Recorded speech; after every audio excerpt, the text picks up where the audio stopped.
Assalamualaikum warahmatullahi wabarakatuh. Saya Rika Novianti, mahasiswa Universitas Fakultas Ekonomi Prodi Akuntansi. Di sini saya ingin mempresentasikan program audit PT Indofarma Persero Tbk.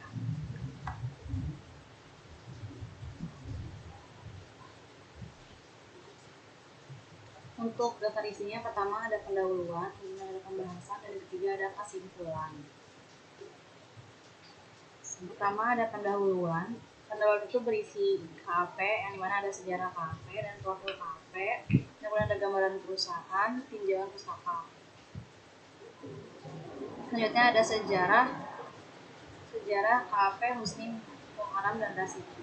Nah, kantor akuntan publik Husni Muharram dan Rasidi ini didirikan dengan akte notaris Sulami Mustafa SH nomor 122 tanggal 30 September 1994 dan izin menjalankan praktik akuntan publik dari Departemen Keuangan nomor S1 SI 1232 garis miring MK 17 1994 dan diperbaharui dengan Keputusan Menteri Keuangan nomor KEP 662 garis miring KM 17 garis miring 1998 izin usaha nomor 98.2.0082. Nah, berdasarkan Keputusan Menteri Keuangan Republik Indonesia nomor 591 garis miring KM 1 2020 tanggal 20 Oktober 2020 bahwa kantor akuntan publik Husni Muharram dan Rasidi ini telah berubah nama menjadi kantor akuntan publik Husni Biwawa dan Rakan.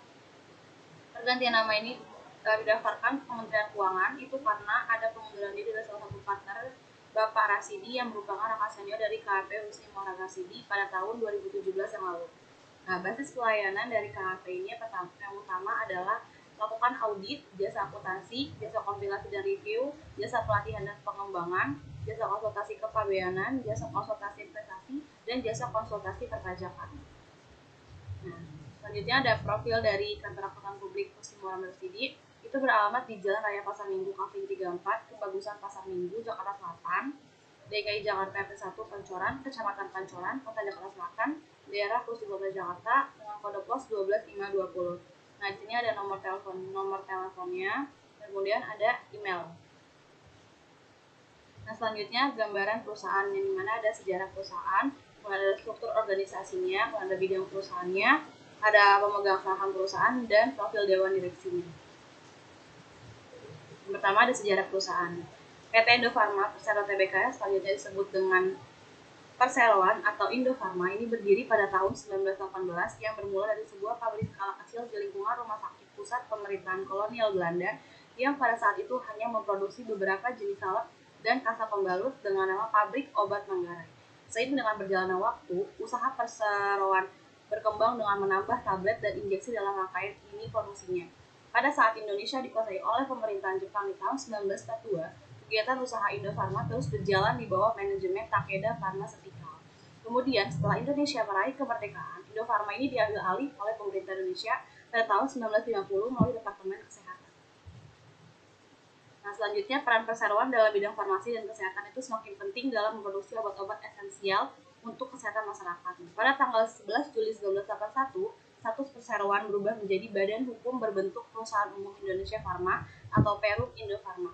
Nah, status perseroan kembali berubah pada tahun 1996 menjadi PT Indofarma atau Persero berdasarkan Peraturan Pemerintah Republik Indonesia Nomor 34 Tahun 1995 dengan akta pendirian berdasarkan Akta Nomor 1 tanggal 2 Januari 1996 yang diubah dengan Akta Nomor 134 tanggal 26 Januari 1996. Pada tahun 2000, Perseroan telah mendapatkan sertifikasi ISO 9001-2-1994 dan terus memperbaharuinya secara berkala.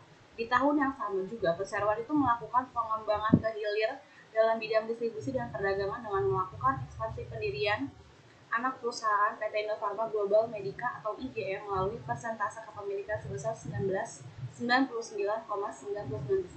Pada tanggal 17 April 2001, Perseroan melakukan penawaran umum perdana saham di Bursa Efek Jakarta dan Bursa Efek Surabaya yang saat ini telah menjadi Bursa Efek Indonesia atau BEI dengan kode saham INAF yang kemudian mengubah status Perseroan menjadi PT Indofarma Persero.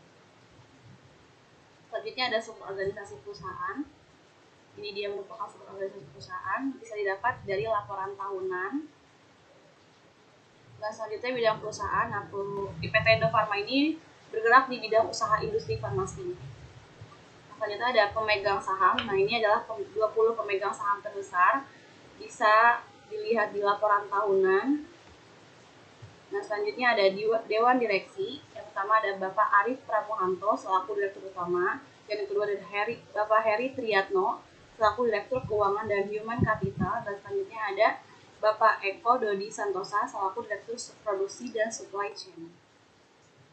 Nah, selanjutnya ada tinjauan pustaka yang berisi definisi auditing, bukti audit, dan prosedur audit. Definisi auditing itu adalah pengumpulan dan evaluasi bukti tentang informasi dan untuk menentukan dan melaporkan derajat kesesuaian antara informasi itu dan kriteria yang telah ditetapkan. Nah, auditing itu harus dilakukan oleh orang yang kompeten dan independen. Nah, selanjutnya ada bukti audit. Nah, bukti audit atau evidence adalah setiap informasi yang digunakan auditor untuk menentukan apakah informasi yang diaudit dinyatakan sesuai dengan kriteria yang telah ditetapkan. Bukti audit memiliki banyak bentuk yang berbeda, termasuk yang pertama ada data elektronik dan data lain tentang transaksi. Yang kemudian ada komunikasi tertulis dengan pihak luar. Yang selanjutnya ada observasi oleh auditor. Dan selanjutnya terakhir ada kesaksian lisan pihak yang diaudit oleh atau klien. Nah, ada juga jenis audit bukti audit lainnya. Yang pertama itu ada pengujian fisik atau physical examination, dan yang kedua ada konfirmasi, dan yang ketiga ada dokumentasi, yang keempat ada prosedur analitis, yang kelima ada wawancara dengan klien, yang keenam perhitungan ulang, dan yang ketujuh ada observasi. Selanjutnya ada prosedur audit. Nah, prosedur audit ini menurut Allens dan Locke merupakan akumulasi dan evaluasi buku tentang informasi untuk menentukan dan melaporkan tingkat kesesuaian antara informasi yang diterima dan kriteria yang telah ditetapkan. Prosedur audit pada saat di lapangan itu biasanya meliputi kegiatan inspeksi, pengamatan, konfirmasi, dan penerimaan keterangan lainnya. Untuk perancangan prosedur audit itu ada 4. Yang pertama ada pengujian substantif, yang kedua pengujian atas transaksi, yang keempat ada pengujian analitis, dan yang terakhir ada pengujian atas rincian saldo. Selanjutnya ada pembahasan mana ada prosedur audit dan program audit. Untuk prosedur audit sendiri itu pertama ada tahap awal post auditing, yaitu memahami entitas bisnis klien dan lingkungan industri klien, memahami pengendalian internal dan menetapkan tingkat materialitas. Langkah pertama adalah memahami proses industri bisnis klien dan memahami pengendalian internal. Nah, tahap selanjutnya adalah memahami pengendalian internal. Pada tahap ini, auditor melakukan wawancara dengan klien mengenai siklus bisnis perusahaan yang dimulai dari proses perjanjian dengan pelanggan sampai dengan proses penerimaan kas. Nah, setelah itu melakukan proses wawancara dan pengamatan. Auditor juga melakukan evaluasi pada desain pengendalian internal. Nah, langkah selanjutnya yang dilakukan auditor adalah menentukan tingkat materialitas suatu audit. Setelah menghitung besarnya PM atau planning materialitas, langkah selanjutnya menghitung tingkat kesalahan yang didapat ditoleransi atau TE. Nah, PM ini merupakan materialitas untuk tingkat keseluruhan laporan keuangan. Nah, sedangkan TI ini merupakan materialitas terkait kelas-kelas transaksi, saldo akun, dan pengungkapan.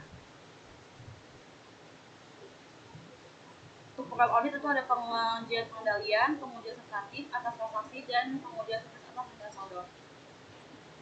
Nah, ada tujuan audit yang berkaitan dengan transaksi.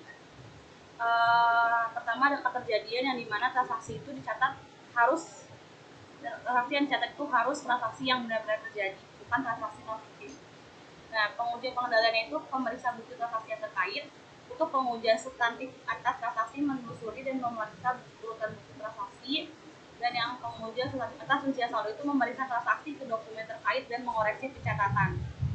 Nah, yang kedua ada kelengkapan itu transaksi yang sudah ada telah catat pada jurnal yang tepat. Untuk pengujian pengendalian itu memeriksa urutan dokumen terkait. Untuk transaksinya itu menelusuri dokumen pendukung ke jurnal untuk memastikan bahwa transaksi sudah dimasukkan atau dicatat.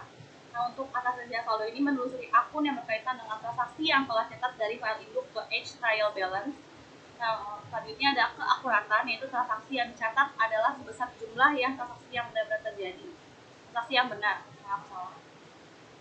Untuk pengujian pengendalian itu memeriksa dokumen pendukung dari bukti transaksi. Yang kedua ada pengujian substantif atas transaksi itu menghitung kembali harga dan perkalian pada bukti transaksi. Untuk atas rincian saldonya itu mereview nilai saldo yang berkaitan dengan saldo transaksi dalam jumlah yang besar dan tidak biasa.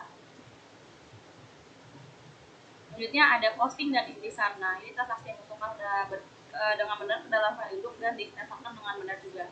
Nah, untuk pengujian pengendalian itu memeriksa bukti bahwa file induk telah direkonsiliasi dengan buku besar umum. Untuk atas transaksinya itu menelusuri bukti transaksi terpilih dari jurnal ke file induk dan menguji jumlah, tanggal, serta nomor bukti transaksi. Nah, untuk atas rincian saldonya itu mereview setiap saldo terkait transaksi untuk menentukan apakah telah dimasukkan dengan benar atau belum. Selanjutnya ada klasifikasi diklasifikasikan dengan benar. Nah, untuk pengujian pengendaliannya itu memeriksa dokumen untuk verifikasi internal. Untuk atas transaksinya itu memeriksa salinan bukti transaksi demi klasifikasi akun yang tepat. Nah, untuk atas rincian saldo itu mereview akun yang tercantum pada edge trial balance. Yang terakhir ada penetapan waktu yang dimana transaksi itu dicatat pada tanggal yang benar. Untuk pengujian pengendalian itu memeriksa urutan dokumen yang terkait dengan transaksi, dan yang atas transaksi itu membandingkan tanggal pencatatan transaksi dalam jurnal dengan salinan bukti terkait transaksi yang terjadi. Nah, untuk atas rincian saldo itu memilih 20 transaksi terakhir dari jurnal serta menelusuri masing-masing dokumen terkait dan memeriksa tanggal transaksi dan mengoreksi catatan. Dan yang terakhir ada kesimpulan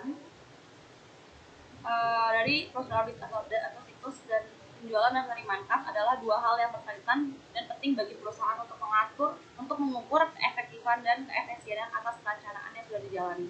Fungsi penjualan ini memiliki nilai dan arti penting bagi perusahaan karena sangat menunjang operasional perusahaan, sedangkan fungsi penerimaan kas biasanya meliputi pelunasan piutang dan pada saat yang bersamaan juga melakukan pencatatan atas kas yang sudah diterima. Dapat disimpulkan dari paparan di atas bahwa prosedur audit untuk siklus penjualan dan penerimaan kas PT Indofarma Tbk pada dilaksanakan dengan menggunakan prosedur yang telah dipertimbangkan oleh auditor sehingga menghasilkan opini wajar tanpa modifikasi yang berarti tidak menemukan kesalahan yang material secara keseluruhan dari laporan keuangan, dan laporan keuangan dibuat sesuai dengan prinsip akuntansi yang berlaku atau SAP. Terima kasih. Assalamualaikum warahmatullahi wabarakatuh.